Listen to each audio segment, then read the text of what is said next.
I'm working here with a 1981 Honda 750. This is a CB750F, or the sport version.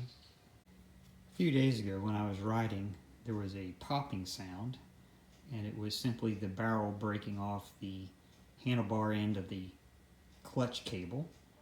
So this is just the boot here. I just positioned it. This is the way it goes on, but this is what I'm left with. Put the boot back on here just to ensure I don't forget it once I try to reconnect. Got a new cable here for the clutch, and the plan is, so I don't have to remove the gas tank, because that's where all the routing goes, is to tape this end to the broken end by the handlebar, tape it up with masking tape, and try to route it through. I'm also going to try to use some fishing line on here just as a backup, just in case the tape comes off or gets separated. I might be able to pull from the handlebar end. Pretty simple as it goes.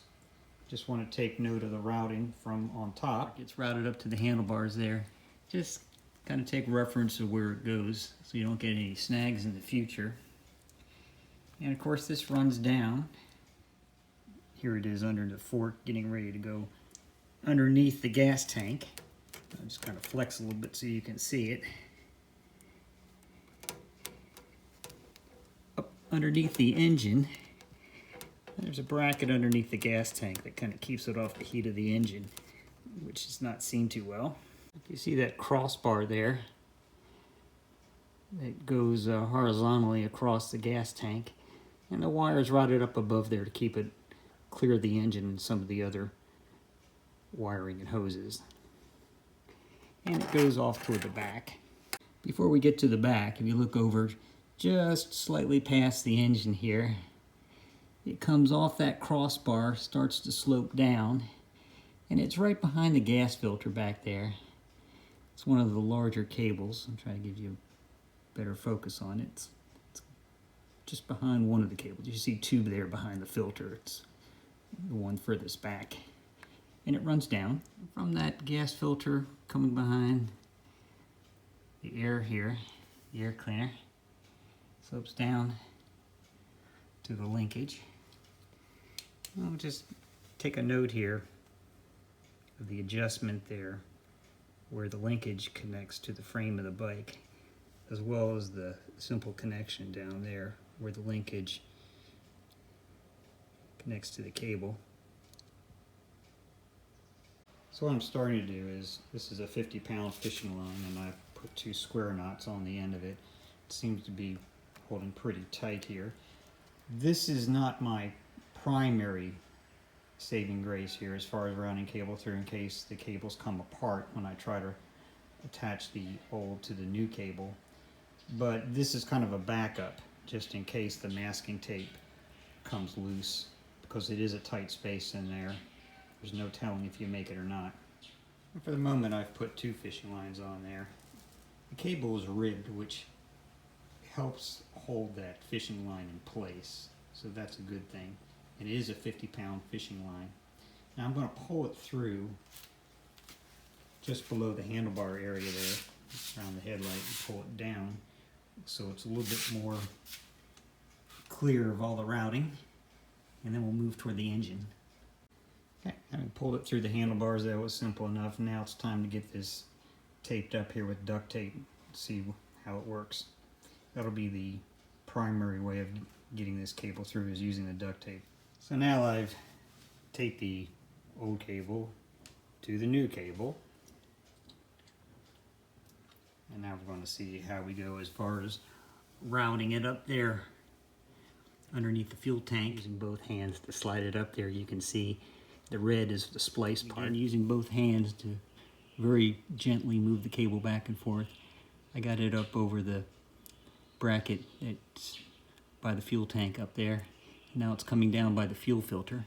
Just another angle below the gas tank there. You can see the red spliced area. I'm going to try to route it back down here, and again, I've got the fishing line. I'm getting ready to cut that off, because this is the eureka moment where you can see it's coming through. So this is good news here. So I've got it hanging out the front, routed over the way it was originally designed. Now I'm going to remove the masking tape and get the fishing line off. Taking a look at all my hose connections back here just in case something has come loose. I'm also going to take note of the current adjustment with the old cable on the linkage. Down here, this piece will just slip right off with the slack in the cable. This piece will just pop right out. And I'm going to remove the locking nut here and get this removed. Now before I begin, I'll just say you need a 12 wrench here. It's 12 millimeters. That's the size we're looking at here. And at this point, I've loosened the nuts here. I need to get the slack I need, so I'm going to have to pop this little barrel end of the cable off. And it popped out. It's a two-hand operation, so I couldn't hold the camera at the same time, but no problem there. Now I'll just release these nuts and get the old cable out. Well, my next step here, after getting the barrel end out, was to remove this rubber piece off the very end here of the cable. So it was protecting the cable as much as possible from corrosion by being slipped over this end. So it was on kind of snug on there. So I'll be sure to do that when I put on the new cable. And now with the bottom nut completely loose, just gonna ride it up and over and out. Now the old cable's out, in with the new. So now I've positioned the new cable here. I've got one nut riding high up there toward the long cable, and I've dropped the other nut down around the boot there to give me the space I need to slip it through this little bracket area here and down and in. So let me do that now. You can see what I'm doing. So I just slipped the cable in. That was absolutely no problem at all. It just slides to the top, drops down, connected to the linkage there. Least of your problems. Left a lot of slack here because I don't know what to expect when I get up to the handlebar area.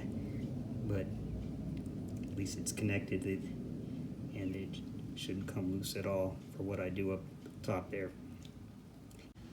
Well, here I am back toward the front fork area. I've got to route the cable back where it came from, up through the handlebar area. And I did take pictures before I started this one-handed operation for me, so I'm trying to hold the camera and do this at the same time while giving you enough visual here. I'm just looking down from the handlebars and I'm rounding the cable up. It'll be coming up through that bracket there where it'll connect over to the handlebars. Hey, up and out, unadjusted. Now's the time. Don't forget that little boot left here, so we don't forget. So we want to slide this on the end. Ready to look here at the next part of the operation, which is lining up all the slots here all the way through so I can slide it into the lever.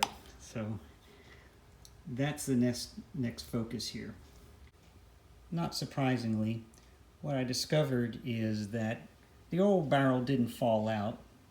It's lodged in there. So before I go further, I'll be removing the old barrel from the handlebar grip.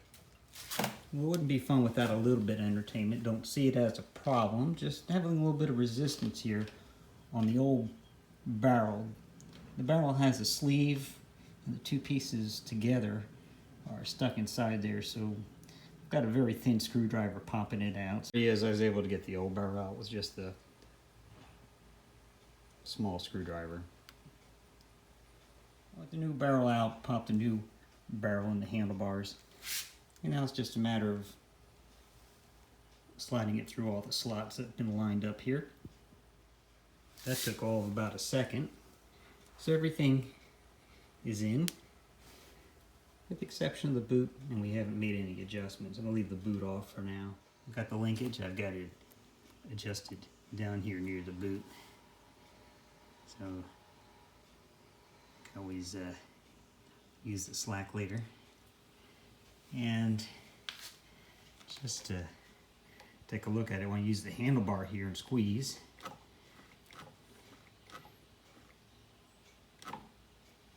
haven't made any adjustments to the handlebar yet, so everything is looking good so far. I didn't have to make any adjustment up here in the handlebar.